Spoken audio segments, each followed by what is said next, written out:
Välkomna till geovloggen. Nu är vi ute på roadtrip igen. Vi ska ta oss till den västra sidan av Sverige och logga lite cacher som vi behöver. Lite olika kommuner. Kommer delas upp i olika vloggar. Men först börjar vi hemma med att packa ihop bilen så vi kan ge oss iväg. Nu är vi på väg att åka på roadtrip till västkusten. Vi kommer logga en hel del cacher där borta. Tanken är att vi ska försöka logga av 13 kommuner som vi inte har varit i tidigare.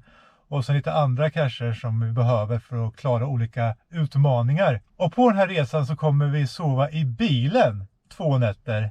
Det är mysigt och det är kul. Och innan vi ger oss iväg så tänkte jag att vi skulle gå igenom våran setup som vi har bak här i bilen. Hur vi sover. Så vi hoppar bak.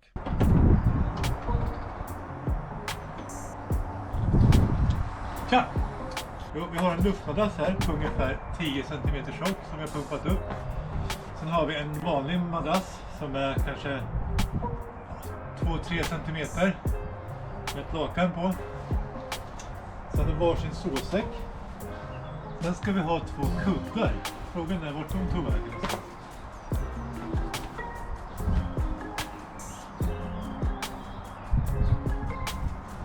Här var de. Där.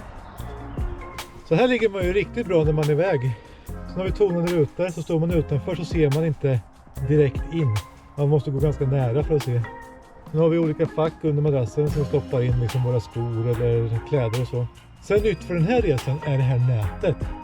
Jag har spänt i handtaget här. Varsin sida. Och sen går det här. Där ska vi spännande utforska och se hur det håller och hur mycket man kan ha i det här. Det går ju att hänga upp liksom kläder eller i det här fallet en filt. Nu ska jag packa in det sista så ska vi åka iväg snart. Här är ett annat bra tips. Man har med sig en surfplatta som har lite större skärm med mobiltelefonen. Och sen en rejäl hållare för den. Då kan man sätta fast den här på fönstret. Skruva fast den här. Så. Sen kan man se på film när man ligger här inne och sover. Perfekt! När man är lite seg och trött efter allt äventyr så har man en bra film där man kan titta på. Mysigt!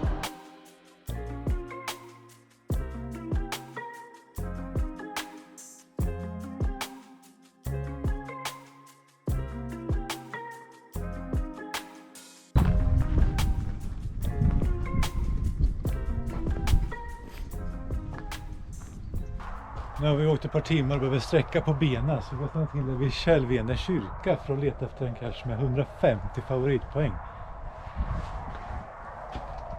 Men var kan den vara?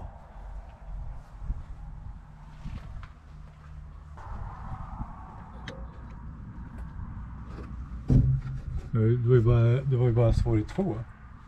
Ja, fast det är många som har svårt att hitta den. Men det är så? Ja. Mm. Det känns nästan som man letar här i någons verkstad. Hittar du det? Jag har något misstänkt. Har du något misstänkt? Den här är väldigt rostig. Ja. Sen är den väldigt färggrann där. Ja, den där är ju Och så bra. Vilken den där? Jag testar. Snyggt! Hittar vi den. Den kommer få favoritpoäng med också. Källvene kyrka, en gammal kyrka från 1100-talet. Den byggdes av gråsten och murbruk. Kyrkans väggar är nu överslammade med stenarnas konturer väl synliga. I början av 1700-talet rasade kyrkans torn och omkring 1780 byggdes klockstapeln. Nej, nu reser vi vidare mot västkusten. Nu har vi rullat igenom Trollhättan och är utanför stan. Vi är på väg till en kommun som heter Lilla Edet. Ja. Där ska vi logga en traditionell som vi behöver för att ha loggat en cache i kommunen Lilla Edet. Det är en traditionell och med svårighet 2, terräng 1,5. Det svänger. Nej, vi letar efter en skylt där det ska stå att man har kommit in i en ny kommun. Där står den, där, Lilla Edet. Vi är inne i Lilla Edet. Nu ska vi ha fram till cachen. Dra upp.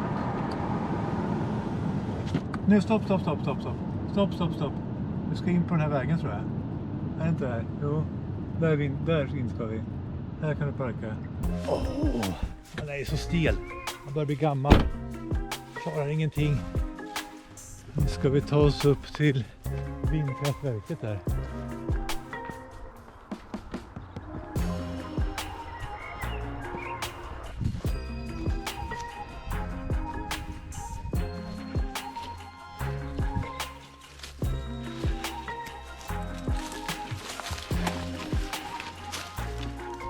Börja leta här då.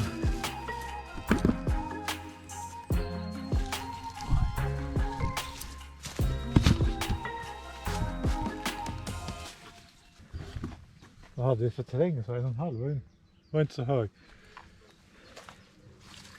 Det var någon ledtråd om att den ska sitta i hörnet också. Hittad. Nej men, hon hittade den. Nu har vi hittat en plats i den mörka skogen och vi säger godnatt. Tack för att du tittade på det här äventyret. Och hoppas att det var intressant att se hur vi sover i bilen. Nu ska vi sova och så hörs vi igen på nya äventyr. Hej då!